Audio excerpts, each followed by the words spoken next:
ओम श्री गणेशाय नमः। हरे कृष्णा। जय श्री हरि। प्रिय भक्तजनों, आज बृहस्पतिवार के दिन आप बृहस्पति देव की बड़ी ही दुर्लभ कथा सुनने वाले हैं। इस कथा के श्रवण मात्र से भक्तों की सभी मनोकामनाएं भगवान बृहस्पति देव की कृपा से पूर्ण हो जाती है।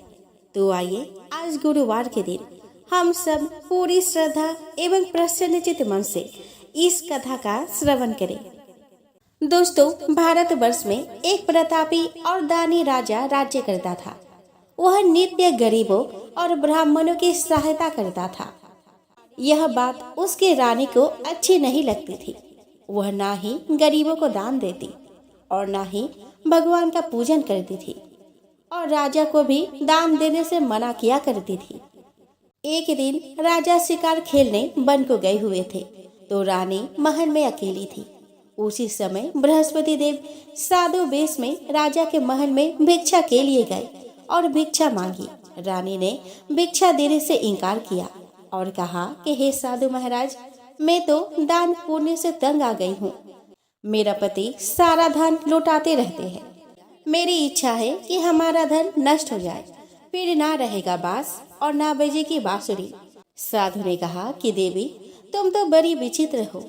धन संतान तो सभी चाहते हैं, पुत्र और लक्ष्मी तो पापे के घर भी होने चाहिए। यदि तुम्हारे पास अधिक धन है तो भूखों को भोजन दो, प्यासों के लिए प्याऊ बनवाओ, मुसाफिरों के लिए धर्मशालाएं खुलवाओ। जो निर्धन अपनी कुंवारी कन्या का विवाह नहीं कर सकते, उनका विवाह करा दो। ऐसे और कई काम हैं जिनके करने से तुम्हारा यश लोक परलोक में फैलेगा। परंतु रानी पर उपदेश का कोई प्रभाव न पड़ा। वह बोली कि महाराज, आप मुझे कुछ न समझाए। मैं ऐसा धन नहीं चाहती जो हर जगह बांटती फिरूं। साधु ने उत्तर दिया कि यदि तुम्हारी ऐसी इच्छा है तो तथास्तु। तुम ऐसा करना कि बृहस्पतिवार को घर लीपकर पीले मिट्टी से अपना सिर धोकर स्नान करना, भट्टी चढ़ाकर कपड़े धोना। ऐसा करने से आपका सारा धन नष्ट हो जाएगा। इतना कहकर वह साधु महाराज वहां से आलोक हो गए। साधु के अनुसार कई बातों को पूरा करते हुए रानी को केवल 3 बृहस्पतिवार ही बीते थे कि उसकी समस्त धन संपत्ति नष्ट हो गई। भोजन के लिए राजा का परिवार तरसने लगा। तब एक दिन राजा ने रानी से बोला कि हे रानी, तुम यही रहो, मैं दूसरे देश को जाता हूँ, क्योंकि यहाँ पर सभी लोग मुझे जानते हैं। इसीलिए मैं कोई छोटा कार्य नहीं कर सकता। ऐसा कहकर राजा परदेश चला गया। वहाँ वह जंगल से लकड़ी काट कर लाता और शहर में बेचता। इस तरह वह अपना जीवन व्यतीत करने लगा। इधर राजा के परदेश जाते ही रानी और दासी दुखी रहने लगी। एक बार जब रानी और दासी को 7 दिन तक बिना भोजन के रहना पड़ा तो रानी ने अपने दासी से कहा कि हे दासी, पास ही के नगर में मेरी बहन रहती है। वह बड़ी धनवान है, तो उसके पास जा और कुछ ले आ ताकि थोड़ी बहुत गुजर बसर हो जाए। दासी रानी के बहन के पास गई। उस दिन गुरुवार था और रानी की बहन उस समय बृहस्पतिवार व्रत की कथा सुन रही थी। दासी ने रानी की बहन को अपने रानी का संदेश दिया, लेकिन रानी की बड़ी बहन ने कोई उत्तर नहीं दिया। जब दासी को रानी की बहन से कोई उत्तर नहीं मिला तो वह बहुत दुखी हुई और उसे क्रोध भी आया। दासी ने वापस आकर रानी को सारी बात बता दी। यह सुनकर रानी ने अपने भाग्य को कोसा। उधर रानी के बहन ने सोचा कि मेरी बहन की दासी आई थी, परंतु मैं उससे नहीं बोली, इससे वह बहुत दुखी हुई होगी। कथा सुनकर और पूजन समाप्त करके वह अपनी बहन के घर आई और कहने लगी कि हे बहन, मैं बृहस्पतिवार का व्रत कर रही थी। तुम्हारी दासी मेरे घर आई थी, परंतु जब तक कथा होती है तब तक ना तो उठते हैं और ना ही बोलते हैं, इसलिए मैं नहीं बोली। कहो दासी क्यों आई थी? रानी बोली कि बहन, तुमसे क्या छुपाऊं, हमारे घर में खाने तक को अनाज नहीं था। ऐसा कहते कहते रानी की आंखें भर आई। उसने दासी समेत पिछले 7 दिनों से भूखे रहने तक की बात अपने बहन को विस्तार पूर्वक सुना दी। रानी की बहन बोली कि देखो बहना, भगवान बृहस्पति देव सबकी मनोकामनाओं को पूर्ण करते हैं। देखो, शायद तुम्हारे घर में अनाज रखा हो। पहले तो रानी को विश्वास नहीं हुआ, पर बहन के आग्रह करने पर उसने अपने दासी को अंदर भेजा तो उसे सचमुच अनाज से भरा एक घड़ा मिल गया। यह देखकर दासी को बड़ी हैरानी हुई। दासी रानी से कहने लगी कि हे रानी, जब हमको भोजन नहीं मिलता तो हम व्रत ही तो करते हैं, इसलिए क्यों ना इनसे व्रत और कथा की विधि पूछ ली जाए ताकि हम भी व्रत कर सके। तब रानी ने अपने बहन से बृहस्पतिवार व्रत के बारे में पूछा।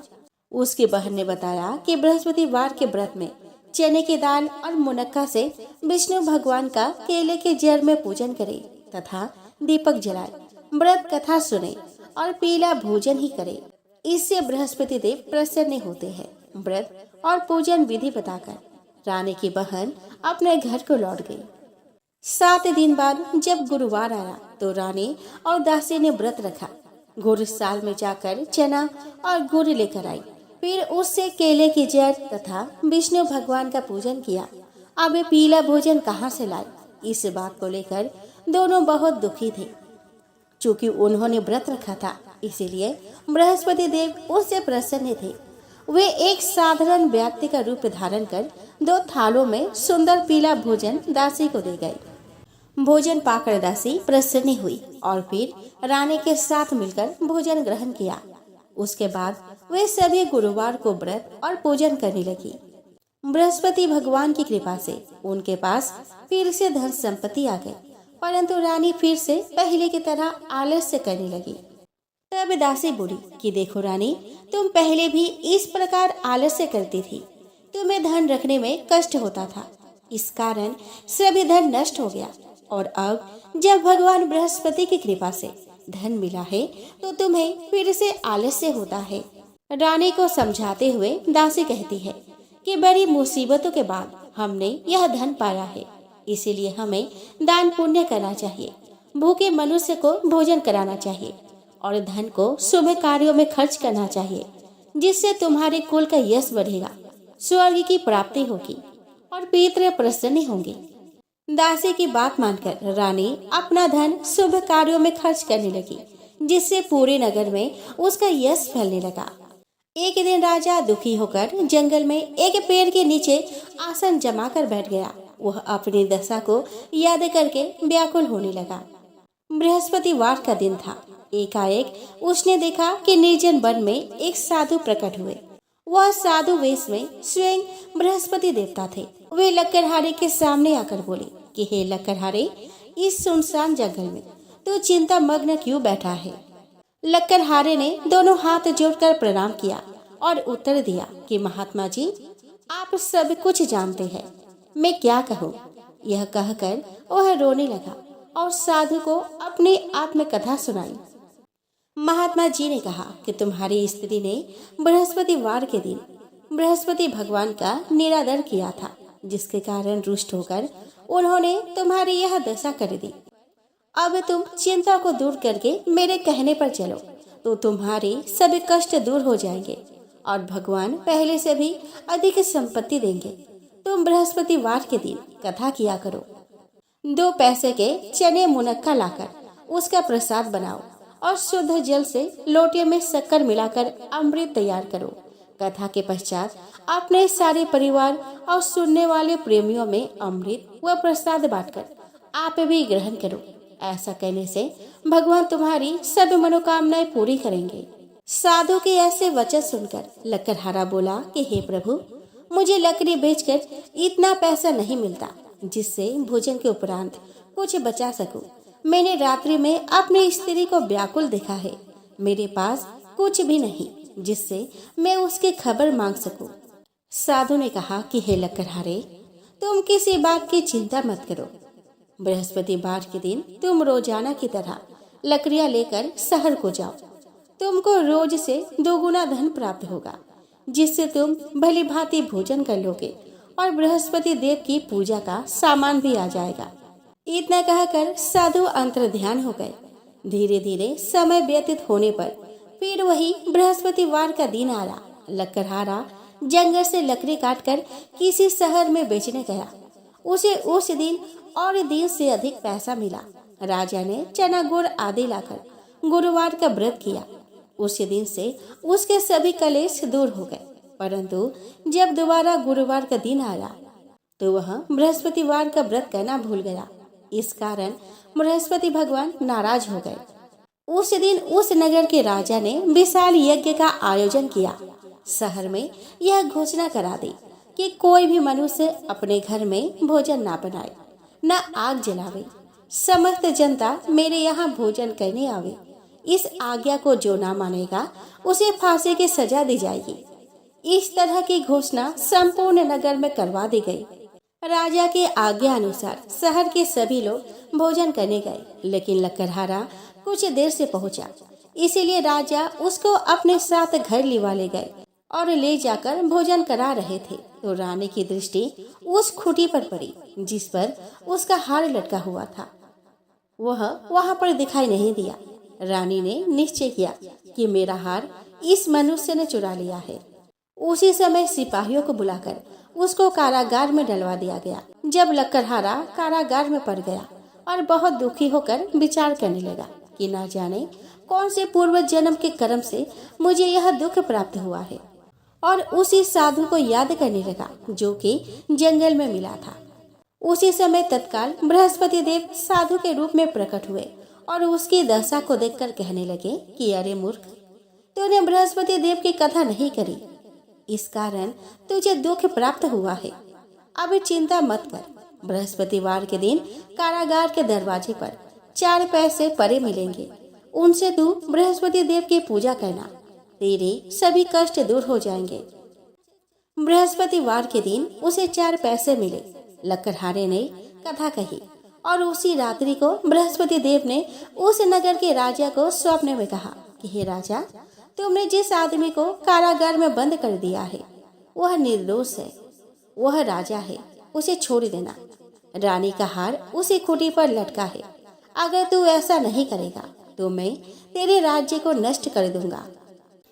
इस तरह रात्रि के स्वप्न को देखकर राजा प्रातः काल उठा और खूंटी पर हार देखकर लकड़हारे को बुलाकर क्षमा मांगी और लकड़हारे को योग्य सुंदर वस्त्र आभूषण देकर विदा कर दिया।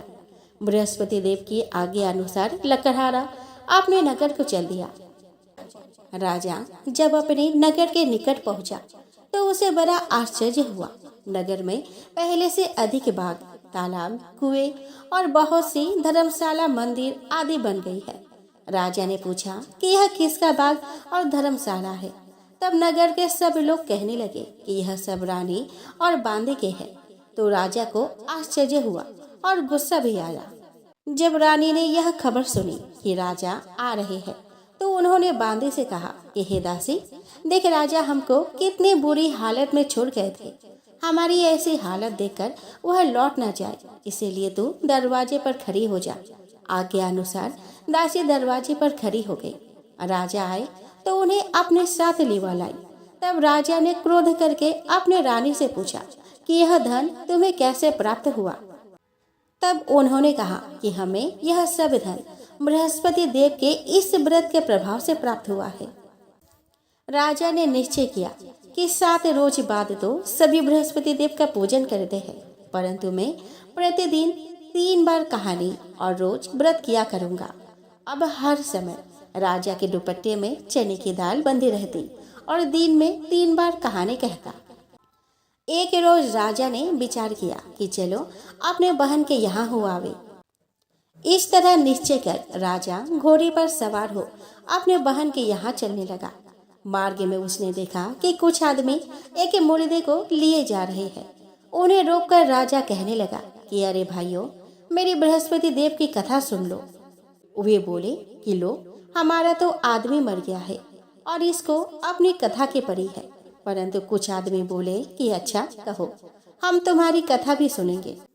राजा ने दाल निकाली और जब कथा आधी हुई थी कि मुर्दा हिलने लग गया और जब कथा समाप्त हो गई तो राम राम करते हुए वह मुर्दा उठकर खड़ा हो गया। आगे मार्ग में उसे एक किसान खेत में हल चलाता मिला। राजा ने उसे देख और उससे बोला कि अरे भैया, तुम मेरी बृहस्पतिवार की कथा सुन लो। किसान बोला कि जब तक मैं तेरी कथा सुनूंगा तब तक 4 हरैया जोत लूंगा। जा अपनी कथा किसी और को सुनाना। इस तरह राजा आगे चलने लगा। राजा के हटते ही बैल पछाड़ खाकर गिर गया और किसान के पेट में बड़ी जोर का दर्द होने लगा। उस समय उसकी माँ रोटी लेकर आई और उसने जब यह देखा तो अपने पुत्र से सभी हाल पूछा और बेटे ने सभी हाल कह दिया। तो बुढ़िया दौड़ी दौड़ी उस घुड़सवार के पास गई और उससे बोली कि मैं तेरी कथा सुनूंगी, तू अपनी कथा मेरे खेत पर चलकर ही कहना। राजा ने बुढ़िया के खेत पर जाकर कथा कही, जिसके सुनते ही वह बैल उठ खड़ा हो गया और किसान के पेट का दर्द भी बंद हो गया। राजा अपने बहन के घर पहुंचा। बहन ने भाई की खूब मेहमानी की। दूसरे रोज प्रातःकाल राजा जगा तो वह देखने लगा कि सब लोग भोजन कर रहे हैं। राजा ने अपनी बहन से कहा कि ऐसा कोई मनुष्य है जिसने भोजन नहीं किया हो, मेरी बृहस्पतिवार की कथा सुन ले। बहन बोली कि भैया, यह देश ऐसा ही है कि पहले यहाँ लोग भोजन करते हैं, बाद में अन्य काम करते हैं। अगर कोई पड़ोस में हो तो देखाओ। वह ऐसा कहकर देखने चली गई, परंतु उसे कोई ऐसा व्यक्ति नहीं मिला जिसने भोजन न किया हो। अतः वह एक कुम्हार के घर गई जिसका लड़का बीमार था। उसे मालूम हुआ कि उनके यहाँ 3 रोज से किसी ने भोजन नहीं किया है। रानी ने अपने भाई की कथा सुनने के लिए कुम्हार से कहा। वह तैयार हो गया। राजा ने जाकर बृहस्पतिवार की कथा कही, जिसको सुनकर उसका लड़का ठीक हो गया। एक रोज राजा ने अपने बहन से कहा कि हे बहन, हम अपने घर को जाएंगे, तुम भी तैयार हो जाओ। राजा की बहन ने अपने सास से कहा। सास ने कहा कि हाँ चली जा, परंतु अपने लड़कों को मत ले जाना, क्योंकि तेरे भाई के कोई औलाद नहीं है। बहन ने अपने भैया से कहा कि हे भैया, मैं तो चलूंगी, पर कोई बालक नहीं जाएगा। राजा बोला कि जब कोई बालक नहीं चलेगा तब तुम ही क्या करोगी। बड़े दुखी मन से राजा अपने नगर को लौट आया। राजा ने अपने रानी से कहा कि हम निर्वंशी है, हमारा मुंह देखने का धर्म नहीं है, और यह दुख में वह कुछ भोजन आदि नहीं किया। रानी बोली कि हे प्रभु, बृहस्पति देव ने हमें सब कुछ दिया है, वह हमें औलाद अवश्य देंगे। उसी रात को बृहस्पति देव ने राजा से स्वप्न में कहा कि हे राजा, उठ, सभी सोच त्याग दे, तेरी रानी गर्भ से है। राजा की यह बात सुनकर बड़ी खुशी हुई। 9वें महीने में उसके गर्भ से एक सुंदर पुत्र पैदा हुआ। तब राजा बोला कि हे रानी, स्त्री बिना भोजन के रह सकती है, पर बिना कहे नहीं रह सकती। जब तेरी बहन आवे तो मुझसे कुछ मत कहना। रानी ने सुनकर हाँ कर दिया। जब राजा की बहन ने यह शुभ समाचार सुना तो वह बहुत खुश हुई और बधाई लेकर अपने भाई के यहाँ आई। तभी रानी ने कहा कि घोड़ा चढ़कर तो नहीं आई, गधा चढ़ी आई। राजा की बहन बोली कि भाभी, मैं इस प्रकार न कहती तो तुम्हें औलाद कैसे मिलती। बृहस्पति देव ऐसे ही है, जैसे जिसके मन में कामनाएं है सभी को पूर्ण करते हैं। जो सद्भावना पूर्वक बृहस्पतिवार का व्रत करता है तथा कथा पढ़ता है अथवा सुनता है और दूसरों को सुनाता है, बृहस्पति देव उसके सभी मनोकामनाएं पूर्ण करते हैं। भगवान बृहस्पति देव उसकी सदैव रक्षा करते हैं। संसार में जो मनुष्य सद्भावना से भगवान जी का पूजन व्रत सच्चे हृदय से करते हैं तो उनकी सभी मनोकामनाएं पूर्ण करते हैं। जिसे सच्ची भावना से रानी और राजा ने उनकी कथा का गुणगान किया तो उनकी सभी इच्छाएं बृहस्पति देव ने पूर्ण कर दी। इसलिए पूर्ण कथा सुनने के बाद प्रसाद लेकर जाना चाहिए। हृदय से उसका मनन करते हुए जयकारा बोलना चाहिए। तो बोलो बृहस्पति देव की जय, भगवान विष्णु की जय।